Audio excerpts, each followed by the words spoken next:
Bonjour à toutes et à tous, bienvenue sur Diagonaliste, le podcast consacré à la longue distance à vélo et notamment aux diagonales de France. Ici, on parle d'endurance, de gestion, de patience, de doute parfois et de ces kilomètres qui transforment celles et ceux qui les parcourent. Je suis Marc Jacquemont et à chaque épisode, je tends le micro à des femmes et des hommes qui choisissent de rouler loin, longtemps, souvent dans la discrétion. Aujourd'hui, c'est un numéro bonus. Beaucoup de mes invités ont participé à une ou plusieurs semaines fédérales. J'avais donc envie d'aller découvrir les coulisses de cet événement incontournable du cyclotourisme français. Nous partons à la rencontre d'Alain, qui fait partie du comité de la Semaine fédérale 2026.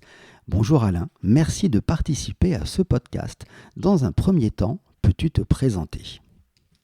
Bonjour Marc, eh bien écoute, je suis donc Alain Savin, j'ai 74 ans, je suis cyclotouriste depuis plus de 35 ans, dans un club, le cycloclub Pays de Château-Gontier, où nous sommes 110 licenciés. Je pratique les semaines fédérales depuis 25 ans à peu près, je suis un cyclotouriste qui pratique également le vélo itinérant. Voilà, et donc avec mon épouse, donc on fait des périples tels que le Tour de France US Métro, tels que j'ai fait Budapest, j'ai fait Saint-Jacques-de-Compostelle, voilà, et donc il y a encore des projets à venir. Une grande expérience de vélo et une première question.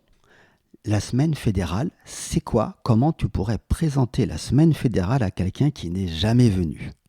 Alors la semaine fédérale, en fait, c'est un endroit où effectivement on retrouve les cyclotouristes de France et de Navarre, essentiellement les cyclotouristes aujourd'hui qui adhèrent à la Fédération française de cyclotourisme, qui viennent là pour se retrouver en club, pour découvrir une région, pour aussi découvrir d'autres pratiques et vraiment faire la fête du cyclotourisme. Est-ce que c'est parce que faire la fête du cyclotourisme qu'on peut considérer que c'est un rendez-vous incontournable du cyclotourisme, une semaine fédérale ? Pour moi, ça l'est, parce que je la pratique tous les ans et je ne veux pas en manquer une. Voilà, donc parce qu'à chaque fois, je découvre une région où je ne serais pas forcément allé en vacances. On a fait Saint-Omer, par exemple, on a fait Verdun, c'est des régions voilà, où il y a de l'histoire, ce sont vraiment des belles régions partout en France. Voilà, c'est pour ces raisons qu'on pratique les semaines fédérales et parce que aussi on est un club fidèle aux semaines fédérales puisque nous sommes toujours à peu près une quarantaine à la faire chaque année. Tu indiquais que tu as découvert des régions où tu ne serais pas allé forcément. Là, cette année, c'est à Château-Gontier. Et pourquoi la Mayenne ? Et qu'est-ce que les participants vont découvrir en venant en Mayenne ? Alors, tout d'abord, il faut savoir pourquoi on le fait en Mayenne, comment on s'est décidé à réaliser cette semaine fédérale parce qu'après l'avoir pratiqué pendant 25 ans, on a voulu passer de l'autre côté de la barrière, du côté de l'organisation. L'idée nous est venue en 2023 à Loudéac.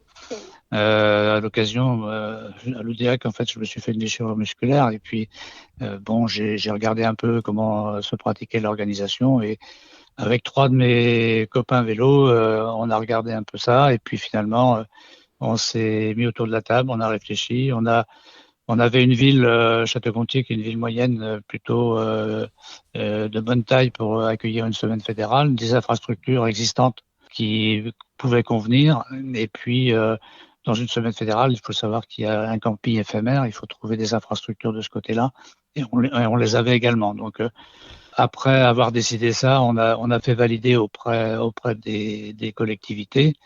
Et puis, pourquoi la Mayenne ? Parce que nous, on considère qu'on a un territoire à découvrir qui n'est pas forcément connu des gens. La Mayenne, aujourd'hui, le tourisme en Mayenne se développe énormément aussi grâce au cyclotourisme, grâce à la vélo français. Et donc, nous, on voulait apporter notre contribution à ça. C'est vraiment un événement territoire. On a voulu en fait faire découvrir au cyclotourisme Château-Gontier parce que c'est une très belle ville où il fait bon vivre et puis un département qui mérite effectivement d'être vu au niveau du patrimoine, au niveau des circuits d'ailleurs, des petites routes, etc. Voilà, je pense que les cyclotouristes ne seront pas déçus de cette semaine fédérale.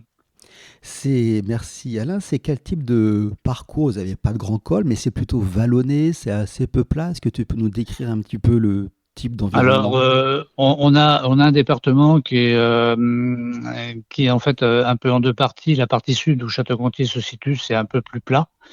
On est à peu près à 1%. Je sais pas si, ouais, donc quand on fait 100 km, voilà, on est à peu près à peine à 1%, on est peut-être à 700 mètres de dénivelé, quoi. Donc voilà.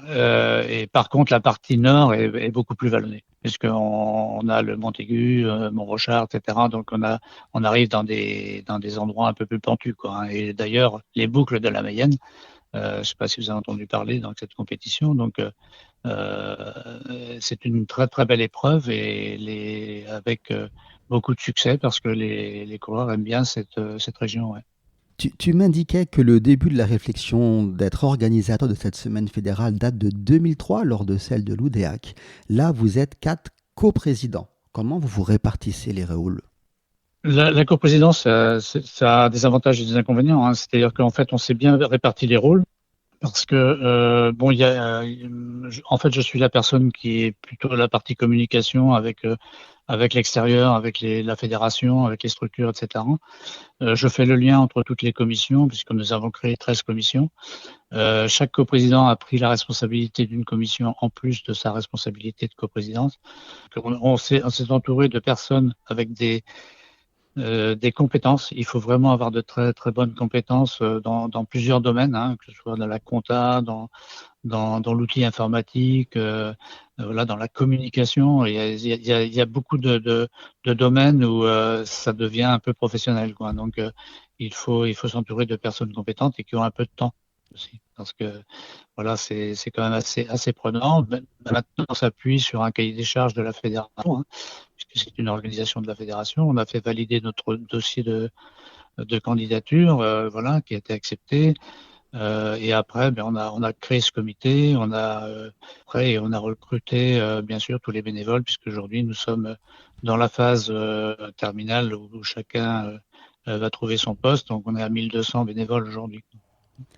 1200, dont certains qui font que 2 jours, certains qui font 15 jours, certains qui font 3 semaines avant, j'imagine, chacun a un rôle réparti.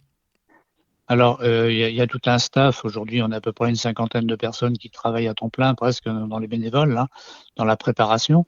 Après, parce qu'il y a des commissions et des sous-commissions, hein. Par exemple, je vais te donner un exemple de la commission qui est en charge les parcours. On a les parcours VTT, on a les parcours route, on a les parcours marche, puisqu'il y a du pédestre aussi. On a également les cyclo-découvertes. Donc, on a les BRN, on organise deux brevets préparatoires au Paris-Brest-Paris pendant la semaine fédérale. Donc, on fait de la grande distance, hein, tu vois. Voilà, et donc il faut effectivement avoir des responsables de sous-commission comme ça pour arriver à réaliser le dossier. Maintenant, pendant l'événement, la plupart de nos bénévoles vont travailler une semaine, voire 10 jours, hein, parce qu'il y a un petit peu avant, un petit peu après, en préparation. Ceux du camping, ils travaillent déjà depuis un moment parce qu'il y a du travail de préparation en logistique. Après, sur les points d'accueil, là, on fait appel, on s'appuie parce qu'on a 2 points d'accueil par jour sur la route, et on s'appuie sur des clubs locaux qui nous aident à l'organisation du point d'accueil. Parce que un point d'accueil, c'est quoi? C'est en fait, il y a de la restauration, bien sûr, de comment se déshydrater, et puis il y a des animations, hein. Donc voilà. Donc les gens peuvent passer plusieurs fois, puisqu'on fait des 8 en fait au niveau des parcours. Donc ils peuvent passer une fois, 2 fois, 3 fois sur le point d'accueil. Donc ils s'arrêtent pas, mais voilà. Donc chacun fait ce qu'il a envie de faire. Ok, Alain, tu as indiqué avant que pendant la semaine fédérale, vous organisiez des BRM. C'est la première fois que ça se fait. Est-ce que c'est parce qu'on est en Paris-Brest, Paris-1? Mais je n'ai jamais entendu de BRM organisé lors des semaines fédérales. Alors ça avait eu lieu à l'Oudéac justement, parce que ça devait être l'année d'avant aussi le Paris-Brest. Je ne sais plus, c'était 2023. Bah oui, c'est en 2027 le Paris-Brest, et ça. Oui. Donc ils étaient comme nous en fait en année préparatoire. Ok. Et du coup, vous organisez Ah quelle non, non, non, distance? non, je raconte une bêtise. Ils étaient l'année du Paris-Brest. Donc, Excusez-moi. ouais, l'année du Paris-Brest, même en 23. Et du coup, vous Je faites crois, ouais. quelle Hmm. distance de BRM? Alors il y a un 200 et un 300. Ok. Quels sont les métiers ou les missions que les participants ne voient jamais? Alors, on ne voit jamais, Ou ils n'ont pas idée en fait. mais ils n'ont pas idée. Par exemple, la communication, ça paraît tout bête, mais on a un staff communication et c'est assez énorme. Alors, on travaille sur le programme. Je te disais tout à l'heure, je suis en comité de lecture pendant tout mon week-end, là, de relecture du moins.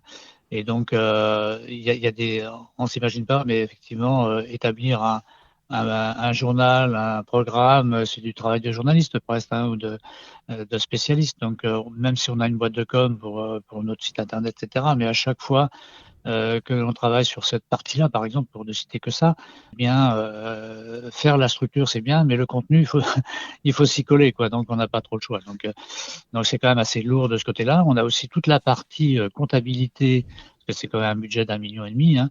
On a toute la partie comptabilité, toute la partie with event, enfin cashless, bracelet, puisque c'est géré maintenant comme ça. La partie bénévole, c'est un dossier aussi très lourd avec des fichiers dans tous les sens, tout va bien pour l'organisation. Et puis il y a toute la partie, bon là c'est pas un gros dossier, mais c'est un dossier qui nous tient à cœur, c'est tout l'environnement, donc on attache beaucoup d'importance à ça. Donc c'est un dossier effectivement où on a une équipe qui travaille sur le sujet. Oui. Mais c'est des gens qu'on voit pas forcément dans l'organisation, ça fait pas forcément partie du vélo, mais voilà. C'est dans l'envers du décor. Tu as indiqué Ouais. 1,5 million de budget. Est-ce que tu as idée de la répercussion en termes de tourisme? Vous dépensez 1,5 million et les gens rapportent quoi au territoire? Alors ça c'est une belle question. C'est souvent ce qu'on met en avant avec les collectivités, avec les élus territoriaux. On dit dans notre dossier que une semaine fédérale, ça peut laisser sur un territoire entre 4 et 5 millions d'euros. Ok. Donc en gros, pour un Parce que, million parce dépensé, que, ouais, parce que pour les gens qui viennent, ils viennent pendant le séjour souvent, oui, bien sûr, mais ils viennent aussi des fois avant, parce on en a vu des groupes qui sont déjà venus repérer un peu les circuits. Et il y en a d'autres, repérer la région, et il y en a d'autres qui restent la semaine suivante et puis qui reviennent les années suivantes. À chaque fois que on a vu des organisateurs de semaines fédérales qui nous disent, dans les villes, ça a un écho assez long dans le temps. Ouais. ok. Vous préparez la semaine fédérale depuis 4 ans. À quel moment vous avez ensemble eu l'impression que la semaine fédérale devenait concrète? Eh bien, pour moi, elle l'est depuis le début. Parce que bon, on a une vision, enfin moi j'avais une vision des semaines fédérales d'organisation, et à partir du moment où la fédération dit OK, on y va, et que nos élus on dit on vous accompagne, on est avec vous. C'est un beau projet territoire et on ne peut pas refuser ça. Donc, et à ce moment-là, nous aussi, ça nous oblige. Et donc, il a fallu effectivement mettre en place une organisation qui permette de faire les choses le mieux possible pour que nos cyclotouristes passent un bon moment en Mayenne, quoi. Tu as indiqué le travail avec les élus. J'imagine que le travail avec les élus, c'est un incontournable pour organiser une semaine fédérale. Mais il y a eu des élections, voilà peu. Il y a une continuité des choses quand même. Oui, absolument. Mais c'est effectivement à chaque fois qu'on rencontrait un maire pour faire un point d'accueil, par exemple chez lui, bien il nous disait, bah oui, mais l'année prochaine, c'est pas sûr que ce soit moi, quoi. Donc voilà, c'est pas la même année, etc. Donc, mais à chaque fois, on a réussi effectivement à avoir l'assurance que les engagements pris seraient effectivement suivis par l'équipe qui est arrivée après derrière. Ouais. Et généralement, et ça s'est bien passé partout. Il y a aucun sujet là-dessus. Ouais. Ok.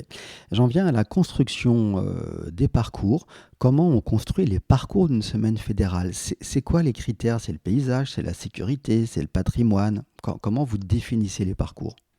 Alors, on a travaillé avec l'Office de tourisme parce que parce qu'on on recherche en fait les curiosités. Effectivement, c'est un point important dans le cyclotourisme, donc de pouvoir donner la possibilité à nos cyclos de s'arrêter, de voir un site remarquable, souvent de l'extérieur parce qu'on n'a pas toujours la possibilité de rentrer avec son vélo sur les sites, mais ça donne au moins un aperçu et la personne, le cyclo après peut revenir visiter à l'envie, voilà, les endroits où il aura effectivement pointé.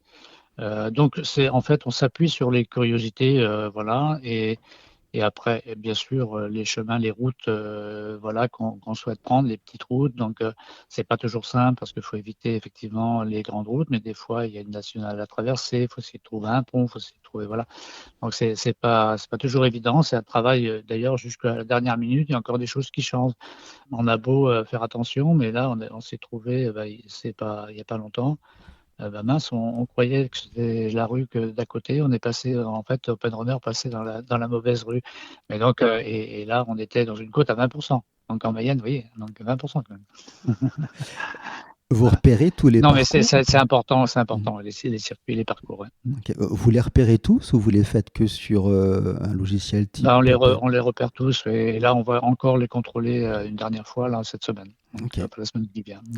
Est-ce que tu as, toi, un parcours coup de cœur, celui que tu préfères, c'est lequel? Alors, je dirais que j'en ai deux parce que je vais. Et il y en a vraiment un en Mayenne, c'est celui qui va vers Sainte-Suzanne, Évron-Sainte-Suzanne. C'est un très très beau parcours. Et puis il y a aussi celui qui va vers la Sarthe, vers Malicorne, tout ça. On a vraiment des beaux petits villages aussi par là qui sont intéressants. Donc, mais tous les circuits sont vraiment bien. Il y a à chaque fois, il y a une curiosité. En plus, il y a des points d'accueil. Les gens sur les points d'accueil, les organisateurs, ils ont mis un point d'honneur à trouver des animations. Donc, que normalement, ça devrait être un vrai festival, j'espère. Festival du cyclotourisme. Beaucoup de participants qui pratiquent les BRM, on en parlait avant, les Diagonales de France ou Paris-Brest-Paris, viennent souvent aux semaines fédérales. Que peuvent-ils y trouver? Est-ce qu'ils peuvent trouver de nombreux kilomètres à faire? Les parcours vont de combien à combien? Les circuits, on a 4 à 5 circuits par jour pour la route, hein. Donc ça va de 40 km à 160 km à peu près, hein. Moi, j'ai fait des semaines fédérales, je me suis mis des challenges comme ça, de dire je vais faire tous les grands parcours cette année. Donc voilà, donc ça permet d'avoir effectivement une belle semaine, hein. On peut faire, alors je ne sais plus combien ça fait tous les parcours, j'ai pas ma calculette, mais On peut cumuler pas mal de on kilomètres. peut, on peut faire, on peut faire plus de 1000 km dans la semaine en tout cas. C'est déjà pas mal.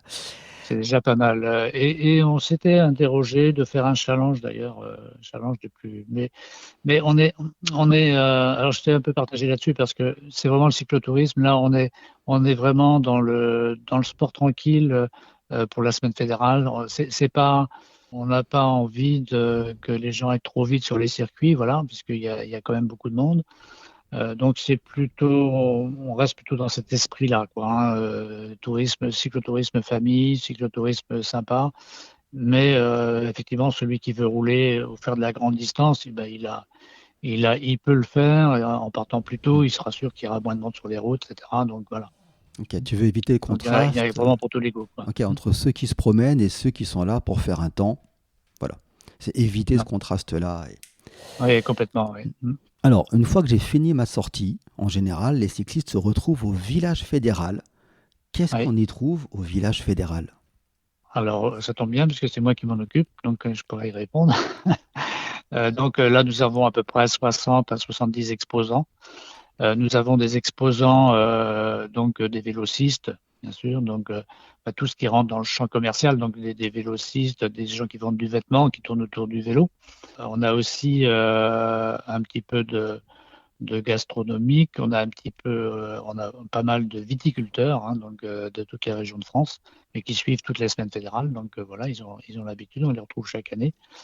Et puis il y a beaucoup d'associations qui tournent. Il y a la fédération, bien sûr, il y a l'office de tourisme, il y a le département de la Mayenne, il y a la sécurité routière, il y a également, bien sûr, toutes les associations aussi amies qui tournent autour de la Fédération française de cyclotourisme. Donc voilà, c'est divers et varié. Nous avons également des conférences, hein. On fait le lundi, par exemple, on fera une conférence sur le sport santé avec Patrice Delga, qui est notre médecin fédéral, et avec des témoignages d'une personne qui a retrouvé en fait la santé grâce aussi au vélo, une personne qui avait fait un cancer.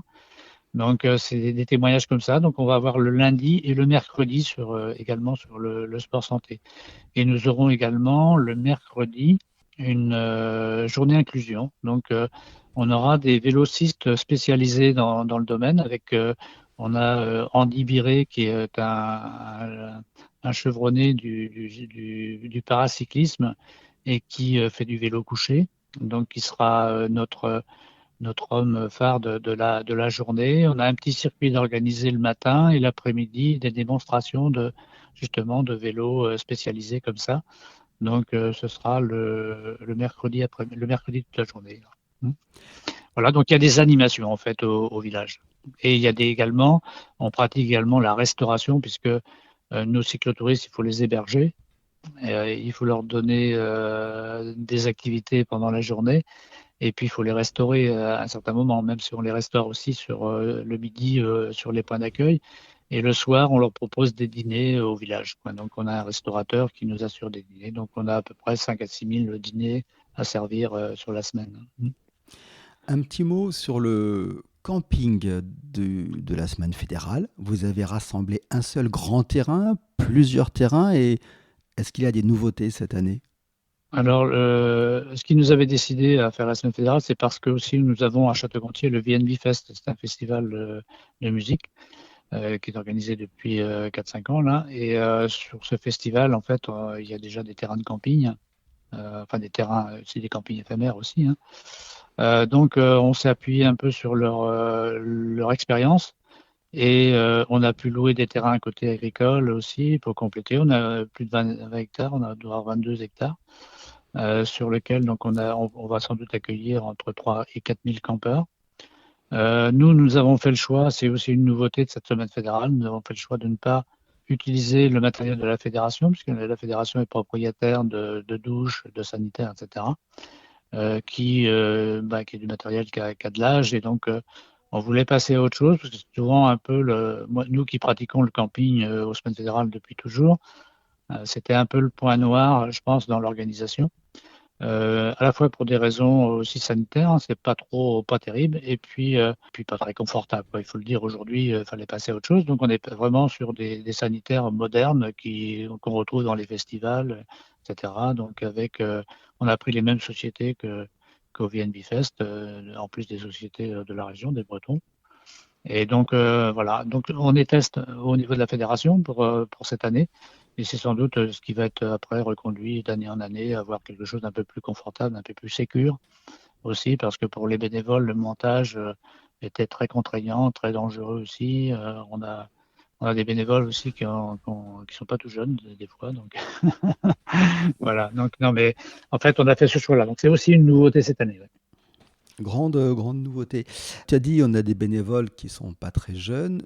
Tu as une idée de la moyenne d'âge de l'ensemble des 1200 bénévoles? Les 1200 bénévoles, on a, bon, c'est des gens moi je suis dans les plus vieux, hein, donc, mais on est entre 55 et on a des jeunes aussi, hein, mais Mhm. des jeunes qui sont obligés de prendre une semaine de vacances, donc c'est un peu Eh plus ouais, contraignant aussi, hein. eh ouais. Et à ajouter ça, mais on en a quelques-uns quand même des actifs, hein, mais la plupart effectivement Mhm. sont à la retraite aujourd'hui quand même, hein, une majorité. Ok. Nous sommes, Alain, là, à peu près 4 semaines du début de la semaine fédérale. Est-ce qu'on peut encore s'inscrire? Alors, on peut s'inscrire à la semaine, on peut s'inscrire jusqu'au 27 juillet, donc il y a encore du temps. Après, pour des raisons techniques de basculement, pour la gestion des bracelets, etc., on doit s'arrêter à un moment donné. Donc, parce que c'est déjà très complexe, donc voilà. Par contre, on vient d'ouvrir là au 1er juillet les inscriptions à la journée. Donc là, c'est en ligne maintenant et ce sera également jusqu'au 27 juillet. Alors, c'est en ligne sur notre site, hein, sur le site de la SF 2026. Et donc, on passe par Hello Asso pour l'inscription. Donc, on coche les cases qu'on veut bien. On est à la fois en inscription route, en inscription VTT et gravel. Tu indiques inscription jusqu'au 27 juillet. Tu peux nous rappeler les dates de la semaine fédérale? Alors, les festivités commencent le dimanche 2, et se Mhm. terminent le samedi 8. D'accord. Mais bon, la semaine fédérale est du 2 au 9 parce que le 9, nous avons le défilé de clôture. Donc là, c'est très important. Tout le monde ne reste pas, mais il y a à peu près, voilà, on espère avoir au moins, ce serait une belle récompense si si nos cyclotouristes restaient jusqu'à la fin. jusqu'au dimanche défilé de clôture qui va se passer en ville. On a 12 kilomètres de petits circuits en ville avec toutes les délégations, tous les clubs de France et de Navarre et des étrangers également. Donc en fait, nous on y participe chaque année, on adore ça. Donc c'est vraiment la fin de notre semaine cyclotouriste et de notre semaine fédérale et donc on loupe jamais l'occasion de le faire. Ok. Et donc les cyclotouristes arrivent en fait, les premiers arrivent le 31. Puisqu'on ouvre le camping et l'accès au dossier, on commence à remettre les dossiers le 31 à 14 heures. Voilà, donc, et le village fédéral ouvre le samedi 1er à 14 heures. D'accord. Il est ouvert de 10 heures à 20 heures, Ok. le village fédéral. Ça va venir très très vite. Et justement, quand tu parles Ouais. de camping village fédéral, quelles solutions d'hébergement sont encore disponibles pour les participants? Alors, on a encore de la place au camping fédéral, voilà. On a encore de la place chez l'habitant. Et là, c'est une vraie, comment dire, c'est à la fois une surprise et surprise de l'élan qu'ont eu les habitants de Château-Gontier pour accueillir les cyclos. On avait estimé qu'il nous fallait à peu près 800 lits chez l'habitant, et en fait, on en a plus de 1500. Donc, et il y en a encore qui s'inscrivent. Donc là, c'est vraiment la population a vraiment joué le jeu, comme les bénévoles ont joué le jeu. Donc c'est bien, et donc il y a encore de la place, il n'y a pas de souci. Ok. Là, il faut passer par l'organisation. De toute façon, chez l'habitant, vous inscrivez, vous dites, voilà, je veux aller chez l'habitant. Et en plus, c'est pas cher. Et donc, on vous met en relation tout de suite avec les hébergeurs qui sont encore disponibles. Et on en a encore beaucoup qui sont vraiment proches de Château-Gontier. Quand tu dis c'est pas cher, ça veut dire quoi? C'est 22 euros pour une personne seule, 22 euros par jour. D'accord, donc c'est effectivement très accessible. Voilà. Nous avons connu, voilà, très peu un épisode de canicule. Comment, dans l'organisation, Un vous avez sujet. anticipé ça? Alors, donc, c'est un sujet qu'on est en train de traiter, parce que on avait déjà préparé des choses par rapport à ça dans notre organisation, mais la préfecture nous a demandé d'avoir un dossier spécifique là-dessus. Donc, et notre fédération, on avait déjà des éléments avec la fédération avant, et là, on met en place effectivement un dossier canicule spécifique pour nous permettre d'avoir un plan B pour les jours où on pourrait effectivement être amené à prendre des décisions, de réduire les distances ou de partir plus tôt, par exemple, d'organiser nos points d'accueil plus tôt pour que les gens roulent le matin et soient rentrés à midi, quoi. D'accord, c'est Ça, important. ça sera des choses comme ça, oui. Donc, il y a plein de choses. Alors, sur tous les sujets, que ce soit le camping, les points d'accueil, les circuits, avoir des points fraîcheur en plus. Voilà, donc ajouter, si on a des points d'accueil qui sont tous les 20-25 kilomètres, mais peut-être en mettre un au 10e kilomètre déjà. Et puis voilà, donc tout ça, on organise ça. Oui. On a un plan B vraiment pour qu'on puisse accueillir malgré tout nos cyclotouristes, même si on est en canicule. Mais j'espère qu'on n'y sera pas. Est-ce que c'est la première année qu'il y a un plan B canicule pour les semaines fédérales ou pas? Oui, c'est la première année. Important. Ok. Nous allons arriver à la fin de ce podcast, Alain, et j'ai encore deux questions pour toi. C'est quel serait le plus beau retour que pourraient faire les participants à la fin de cette semaine fédérale? Ah bah, le plus beau retour, ce serait de participer à la cérémonie d'ouverture, qui sera le dimanche 2. Et là, on va mettre en avant vraiment la vélo française, notre rivière, la Mayenne, etc. Mais aussi de participer au défilé de clôture. Voilà, et où ce sera vraiment la fin du festival de cyclotourisme. Et là, ce sera une belle récompense, effectivement, si on avait une majorité de cyclotouristes à rester au défilé de clôture. J'espère que ce sera entendu. Tu indiquais au fil de cette conversation 1200 bénévoles, c'est une gestion énorme. Quel message souhaiterais-tu adresser à ces bénévoles qui rendent cette manifestation possible? Eh bien, c'est le message qu'on tient, c'est aujourd'hui, on a des responsables de pôle, on a des, c'est de s'engager, ils se sont engagés vers nous, de respecter leur engagement, déjà, parce que c'est important dans une organisation, parce que effectivement, quand vous faites une tâche, tout le monde a son idée.